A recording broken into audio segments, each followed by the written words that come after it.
my business already in the first quarter is I'm approaching the amount of closings that I had in pretty much 3/4 of last year.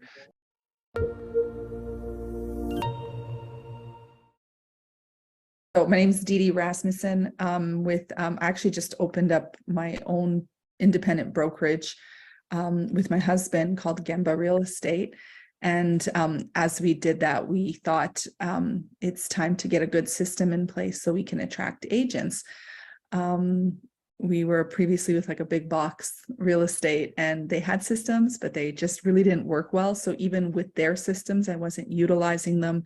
I went out while I was still with them in search for something better that would provide leads. And then this way it would give me more opportunity to give leads to, basically nurture some growth and get some more agents and have them working while I'm training them. I did do probably research for a year, so I didn't take it lightly. I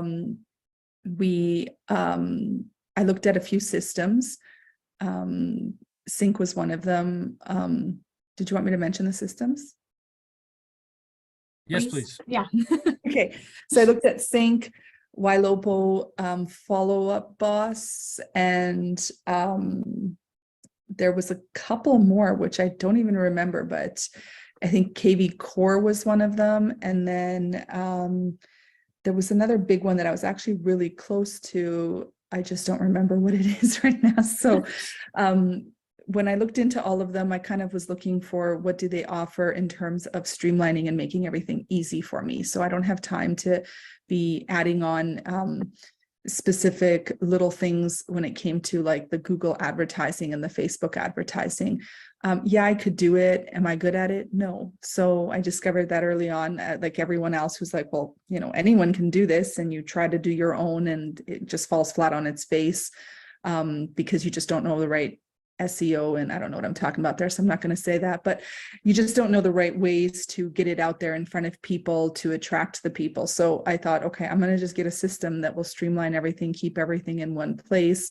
Another one is too, because we wanted to grow, add agents, I wanted to be able to know what they were doing without them just basically saying, well, yeah, I did that. And, it's like, well, you didn't log into the system, like how can I do either or? All I can do is take their word that they're doing these things, but not finding success in them. So it was really hard to be able to figure out what to do to help them if you really didn't know what they were and weren't doing.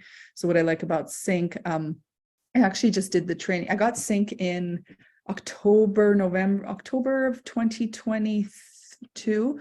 And I was really kind of just in the midst of getting things ready for opening a new brokerage. I basically had a lot going on. I put it on my plate. I just kind of turned it on and left it in the background and let it do its thing. And I was actually really pleasantly surprised at like basically the gajillion leads that were coming in.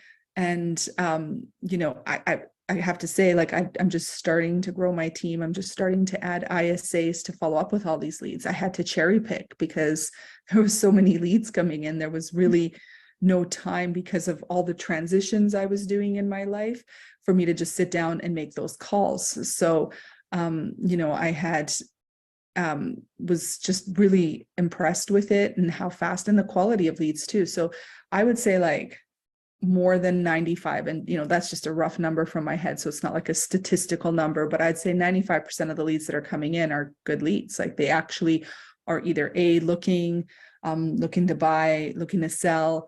Most of them don't, may not be doing it right away. I'm terrible for follow-up, and that's why I'm just kind of adding some people to be able to kind of start doing that. Mm-hmm. So I, because of my limited time and I'm one person, I essentially, the people who showed interest in like looking at homes, I'd immediately follow up with them, and then, they became a buyer. And then some of the buyers become listings too, because of course they have something to sell a little bit later on down the line. I found that with the AI Alex too. So that was kind of nice because you're actually engaging in with these people without you having to physically do anything. And Alex is pretty smart. So as soon as it's basically the person's engaging back and asking a question, it like notifies you immediately. So you can kind of just take over. the training was great. So I really liked that CINC University that I was able to attend to kind of learn about everything. It's nice that CINC is located in Georgia. That wasn't a factor for me. It just was a bonus. So, I was able to attend a university, and I would 1,000% recommend attending that. If you end up, like anybody who gets this program and they have the opportunity to go to CINC University, like do it. That was probably the best 3 days, most information that I can collect. Good confidence booster on how to deal with the phone calls, because I was never really one to cold call, door knock, those kind of things. I didn't like that. I obviously went out and searched business and I got it, but I didn't like the cold aspect of it. And so with the program, I like how it kind of warms people up, so they have a sense of familiarity because they're hearing from this number, and, maybe they don't have a face to the person yet, but, it's something that's following through and following up. And I feel like this is a great platform to be able to add agents now, monitor what they're doing. And when I say monitor, I don't mean like standing and hovering, but just to make sure, okay, where are they falling flat on, not being able to book appointments and stuff, because I can see they're on here calling 50 people, what's going on. And then this way we can kind of address other things before it becomes an issue. So like I said, right now I'm just kind of creating the onboarding systems for the agency. And then I just want to be able to get some people calling first. I'd love to get agents. And then this way, just kind of hand them the leads and say, the pond feature is great. I don't know if other programs have that. I wasn't even looking for it.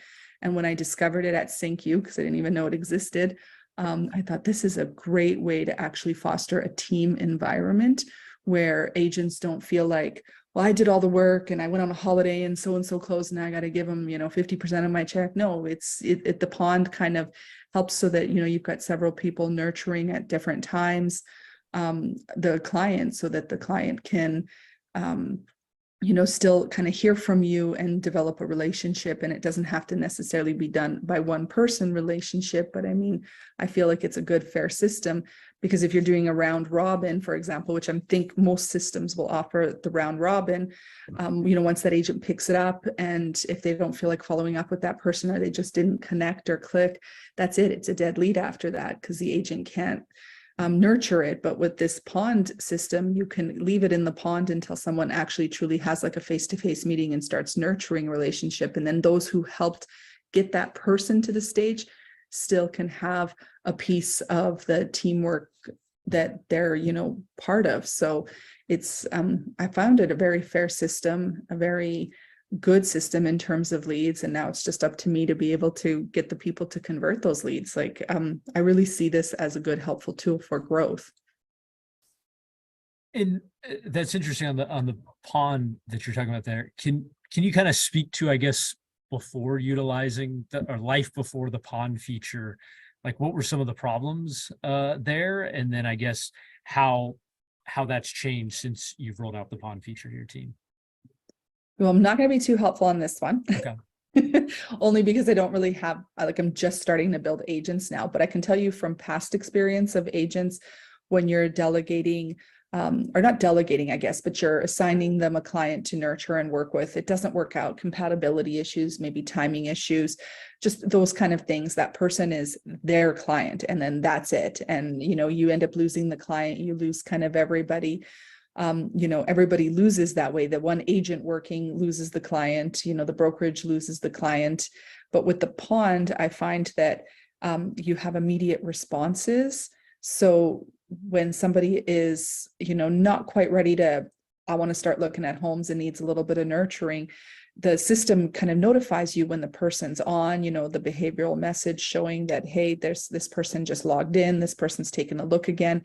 So if you leave that person in the pond because nobody's developed a relationship with them, anyone who's available can get in there and kind of start talking to them, keep nurturing that relationship until the one agent, is able to pick them up and actually start showing them homes.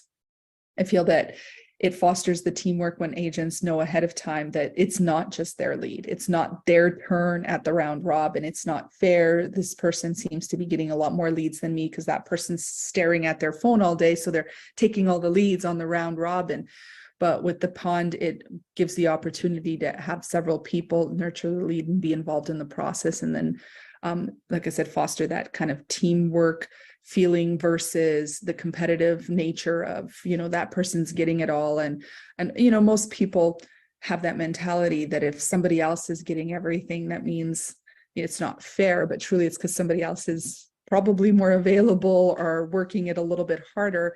And you can't really pin one person against the other. So the pond kind of leaves the accountability on the agent. If the agent wants to take that call and get in there right away, that's up to them. If somebody else is taking it, then maybe that agent has to just delegate their time blocking skills a little bit better to be able to pick up more of the leads from the pond. That was very helpful. Sorry, like I said, I don't right now have, like, I have like one agent that's part-time that's kind of interested in getting involved in this. So, I'll be hopefully another one. We're going to be speaking with somebody who's not an agent, but has interest in possibly doing the calls, inside sales. His mom is an agent, so we'll try to bring her in. Yeah. Once she can see her son is busy on the phone all the time, with that.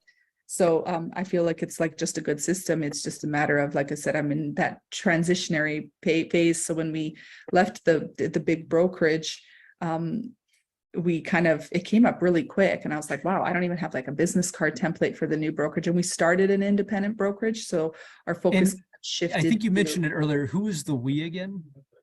Me and my husband. You and your husband. You have a husband. Wife. Yeah. Okay. My husband's a broker. So I just finished my broker course. I'm writing the state exam in a couple of weeks. So I'll be licensed broker too. So essentially I want to use CINC to take me out of production. Okay. I want to be able to give it to people, train them on it, train them to close, and just kind of be essentially almost like just the start actually operating my business and not letting my business run me. Mm-hmm. Awesome. And I think, sorry, you touched on this too. The other companies that you were looking at for lead gen and CRM, have you worked with them, or you just were doing demos and interviewing? Yeah, no, I didn't work with any of them. Okay.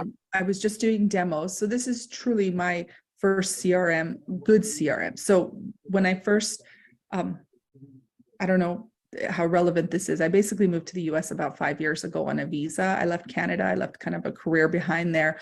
And came here, and all our funds kind of got exhausted at the border with the exchange. Not all, but a good chunk of it. So we kind of came here and we had to be very minimal on everything. So I just got like a website with a CRM attached that was like, I don't know, I want to say like $50, $60 a month. It did its job in terms of having a website and a CRM to put things.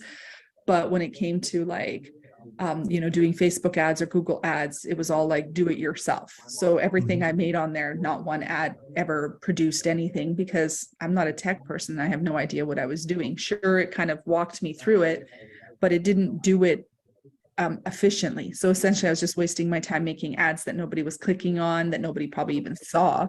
So, I got what I paid for, and I get that. And I knew that was just kind of my introductory, get in here, develop a sphere of influence, because I moved to a new country.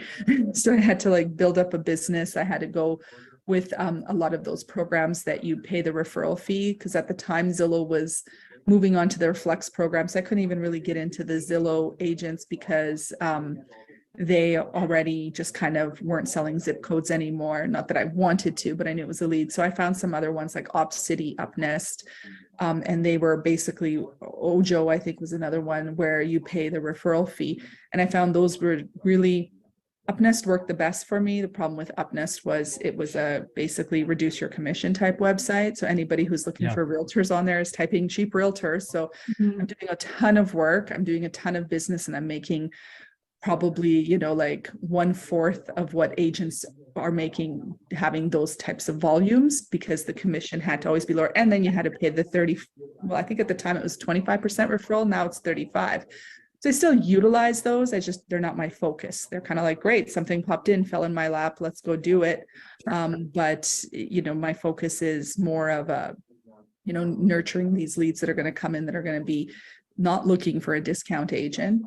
And, kind of it's 100% thing. I'm already paying for it on the front end, and they're coming in. And now it's all about converting them to, you know, increase numbers. Mhm. And can you kind of speak to, I know we get a lot of different perspectives of brokers and realtors that we talk to, particularly when it comes to, all right, how they're growing their business. There's some people who are very, look, I'm good just growing from my sphere. And that's all I want to focus on, the sphere. And then there's some other people who have focused more on what you're saying on the flex side or opposite. I want to grow through pay after close leads. Can you speak a little bit more too of like what your experience has been, I guess with those, and what led you to seek out more of like paid leads and other kind of inorganic channels?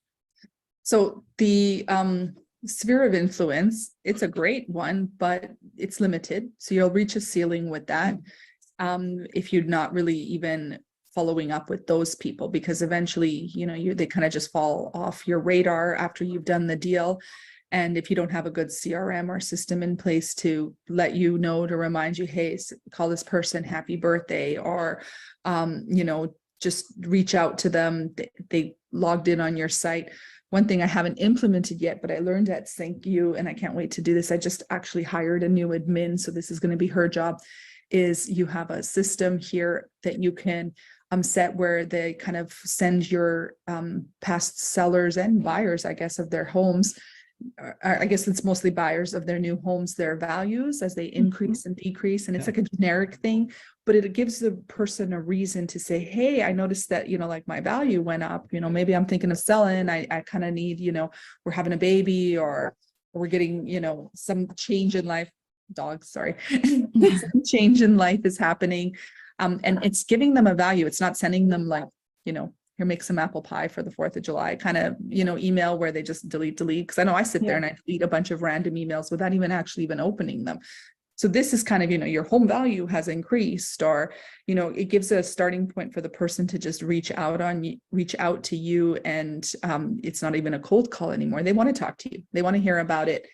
Maybe it's not about them. They got that home value. They look at it. They're like, oh yeah, cool. My house is going up in value. Yeah, my brother wants to buy a house. I should tell my brother that, you know, my realtor is awesome. And, you know, look at the house she put me in is, you know, already up $50,000. My brother should, you know, like it at least makes them think of you in a meaningful way versus just deleting your email before they open it, because they know you're just sending them a bunch of spam and junk, which is what I used to do with my old CRM. So, you know, I would get several unsubscribes from that because nobody wants the recipes or whatever it was offering, or the cleaning tips and stuff. I'm not saying that those aren't valuable, but they're not something that's going to make your buyers or sellers engage with you immediately, because they can just utilize it later. They don't need to ask you questions about the apple pie recipe, but they would love to hear about their home value. And with the I find that with the sphere of influence, like I said, you kind of reach a ceiling on that, and you can only do so much. And the market's actually, so as hot as the market's been, it was very tough the last few years because you actually had to do the work. So I know a lot of people joined in real estate because they thought it was, you know, so hot and they're going to make a ton of money. But like I did so many off-market deals in the last 2 years because I essentially had to find homes for my buyers that weren't for sale, because if they were for sale, my buyer had no chance. They didn't have the cash. They didn't have 100,000 above the list price cash. They just couldn't compete.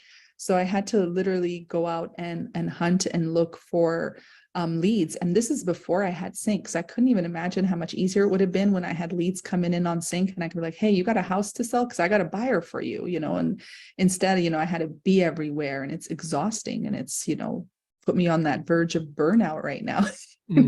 Just running around hunting for homes that aren't for sale yet, and navigating sellers. You know, of course they want to sell, but usually they're at that early stage where they need to think about it for a long time.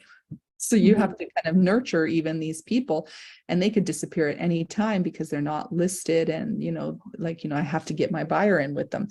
It just seems, if you want to take back your time, to have more systems in place like CINC, so that you can, you know, like I made that comment earlier, stop working in your business and start working on it so that you can grow it.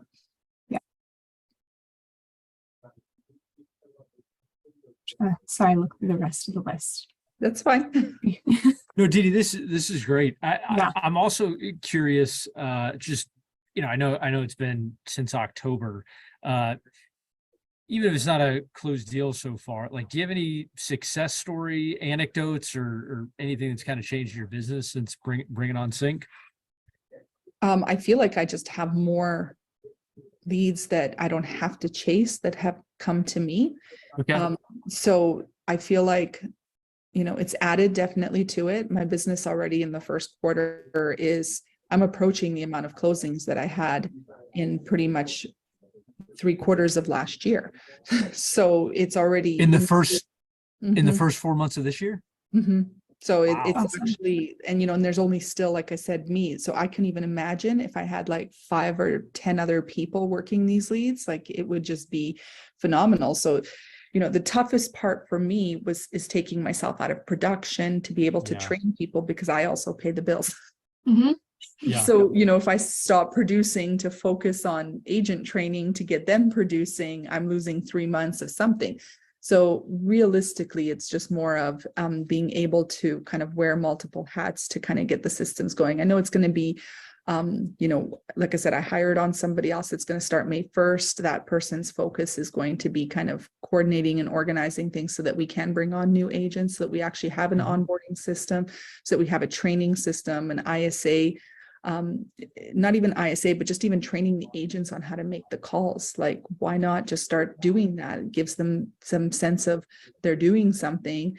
They're also building their knowledge on how to, be able to work real estate and how hard it is, really. Because I think a lot of people get into real estate where, they just make money. I think that's what they think it is. It's not that easy, right? No, I know. It's like, where do you think the money comes from? You have to prospect. It's mining, right? It's just like gold mining. You've got to prospect for the gold. It doesn't just fall on your head, not often at least. So, I find that the system has really, I haven't even tapped the tip of the iceberg of its potential. Like, that's where I am. I'm not even at the big part that I can see is coming down the pipeline. Follow up with me in a year. Yeah. See And what I so- do over the next year.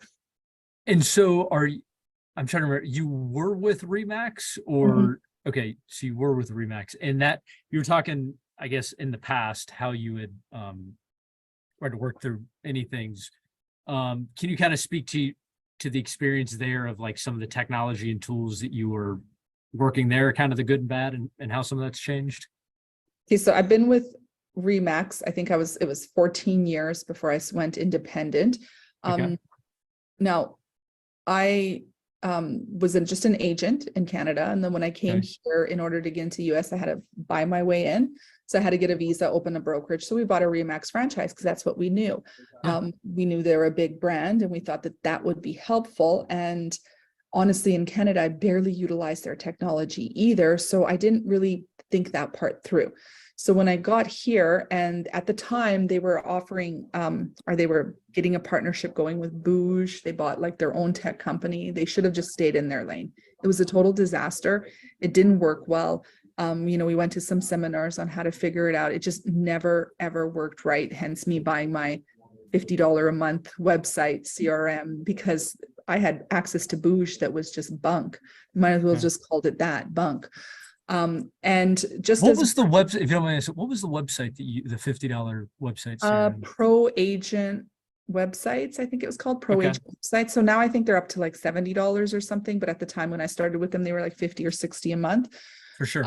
But yeah, it was like Pro Agent Websites. And like I said, it's great for like, if you just want to put a website out there, it does it for you and you don't have to do anything. It's got IDX and you can give it to your clients, but it really doesn't manage things, and it doesn't really give you any kind of, it doesn't really help you nurture your clients. So either you're calling them every day or calling them once a week or whatever, doing that, because it's not going to tell you when the client's the client's not going to actively really do anything. It's just for the sake of putting a website, I guess, on your business card.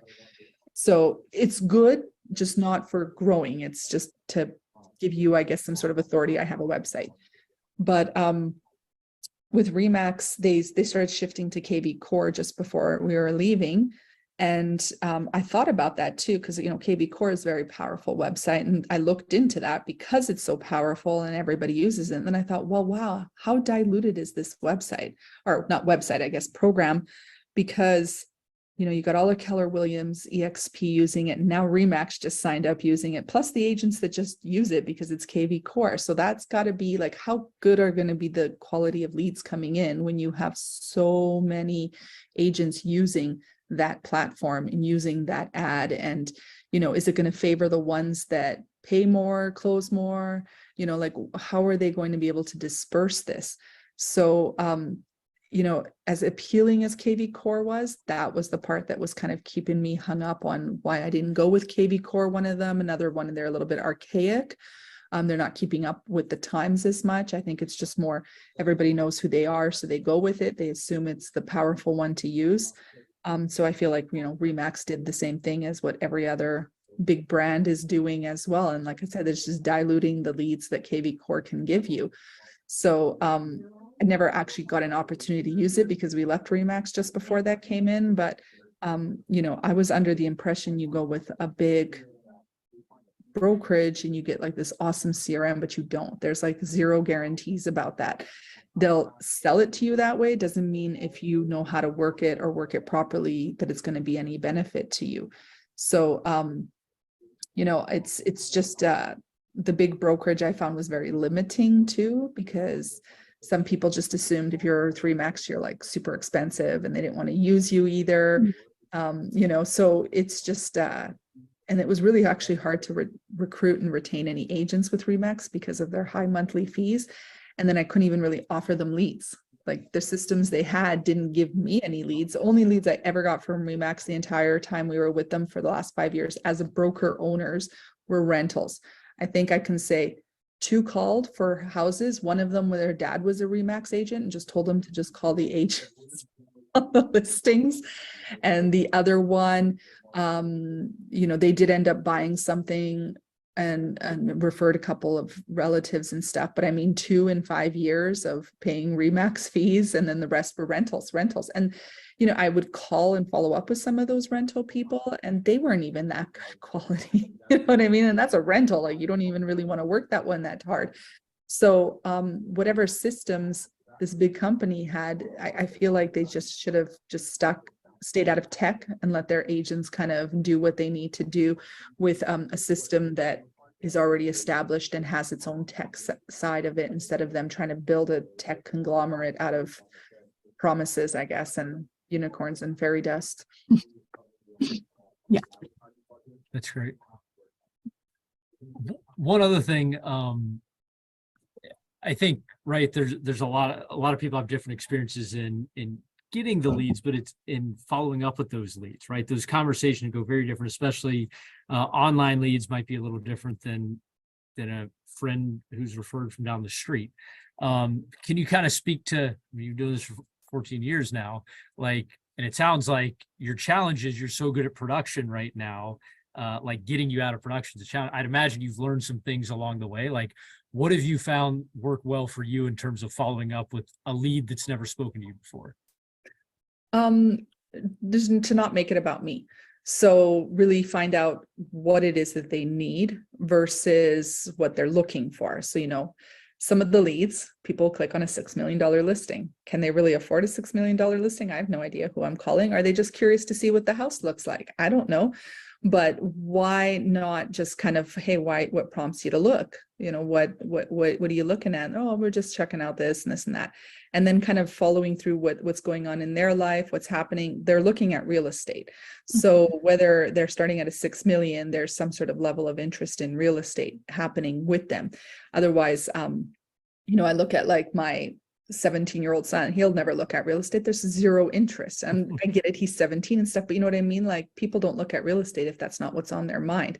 So there's always something that you can get out of that conversation. Oh, you know, I just saw this house, it's cool, this and that. We're thinking of buying something, you know, not 6 million, but you know, we're thinking it's maybe time to like upsize a little bit. And this one just kind of caught my eye, but realistically, you know, my budget's like 700, and, you know, and then you kind of just start getting more conversations out of it.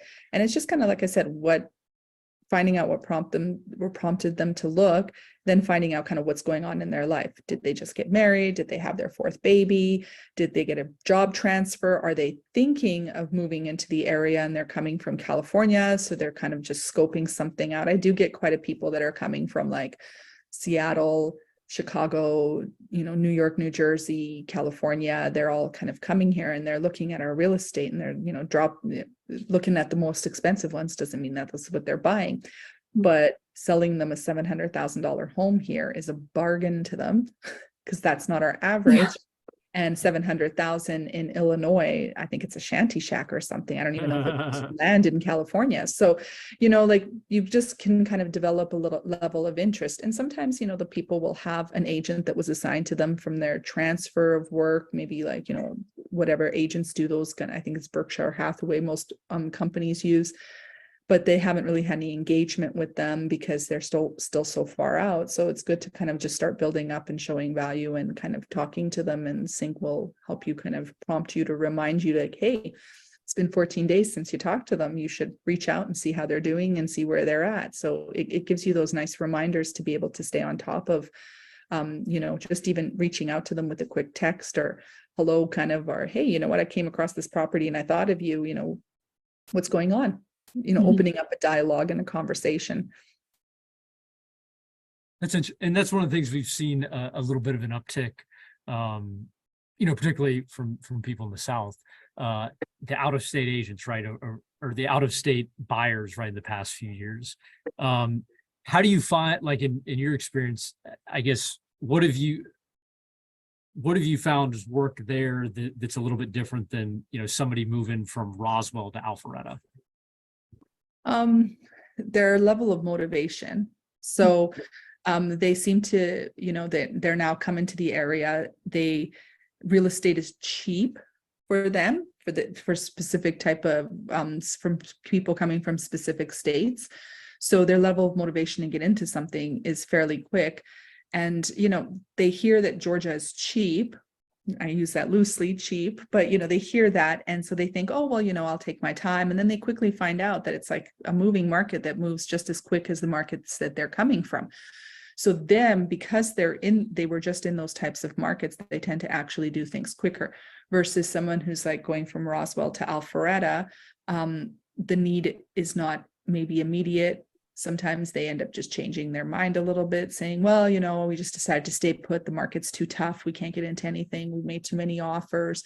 They're already here. There really is no motivating factor for them to have to move right this minute. It was more of a want. They wanted something, and it really wasn't a need. So people coming here to work, transferring with their job or starting a new life or whatever they're coming here for, have that need to get into some sort of housing. And, I'll hear things like this. Well, if I can't find a house, I'll just find a rental. It's not a big deal. I'll get into a rental. In this way, I'm able to kind of let them see that even the rentals are hard to get into, that you have to pay more a month for your rental. And, usually I'll work them pretty intensely with them because I know that if I don't find them something in that 1 or 2 month time that they've given me, they're going to fall into some sort of rental and I'll never hear from them again. Because most people search out rentals on their own. All of a sudden they're renting somewhere and they're gone. But at least with the system, this was in the past. Now I can kind of keep them in there and just follow up with them. Eventually this renter wants to be a buyer. So it'll be good to kind of follow through with them. Put them, CINC has all those categories that you can categorize where people are in their stage, what they're doing, and then nurture them accordingly. Because if somebody just signed a 1-year lease and dropped into a rental, do I need to call them every single week? Probably not. CINC is kind of smart that way. It'll say, hey, it's been 60 days, reach out, say something to them or whatever, right? Just to kind of touch base with them, especially when they start getting 3 to 4 months near the end of their lease. That's probably, most renters think, well, I'll just start looking because my lease is up next month. And then don't realize that it's such a hot market that there's no way that they're going to get into a property. So with CINC, I can follow their timelines and be able to get in front of them maybe within 6 months of them starting, just letting them know it's time to start getting prepared, what to do, keep kind of providing them value of that I'm thinking about you and I remember you and let's go find you something. Maybe the market's a little different. Here's where we're at now. Once again, giving me opportunity to open up dialogue and communication with them, especially with the increasing interest rates. So, this way, when I'm getting those interest rate objections and we're just going to go find a rental until the interest rates are down, I can kind of be able to show them by, like I said, follow up with them as they'll still see over the next, they think that interest rates are going to be 3% in a year, and after a year they're not. And then I can follow up with them and be like, so how much did you spend on rent? That's still more money than interest.